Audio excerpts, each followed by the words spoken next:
Hello, I'm Amanda with Chicagoland SIA, and today I want to talk about the stories we make up about other people. So our brain makes up stories all the time. It is actually part of the design. It is not a personal flaw when this happens. And we're constantly taking in information. So we're seeing things, we're smelling things, we're hearing things, and we don't have time to analyze every detail consciously. So what happens is we kind of take this surface screenshot and then our brain fills in sort of missing pieces based on our past experiences.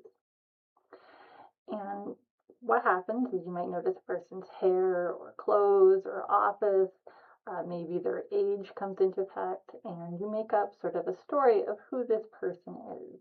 So if you're speaking with somebody younger, you might decide, oh, they're so young, they probably don't have a lot of assets, or you might be speaking with someone who's older, and you might be like, oh, they've been doing this a long time, they're going to be resistant to change. And it's really important as salespeople that you understand when your brain is making an assumption so that you can separate the assumption from the reality and make sure that you are asking the correct questions. So you might ask yourself, what do I know about this person versus what I have assumed about this person?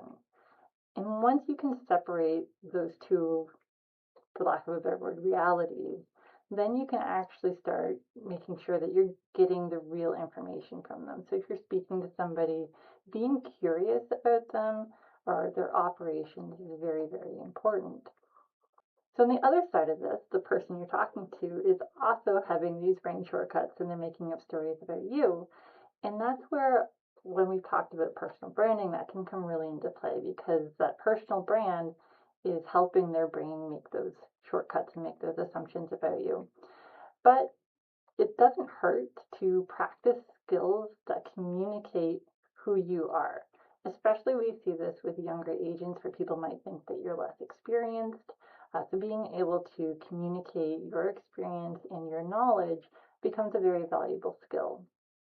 So it's always important when you're meeting people or having these sales conversations that you take a moment, reset yourself, separate what you know from what you've assumed, and sort of make sure that you're asking those questions to make sure that you are getting to the reality of the situation.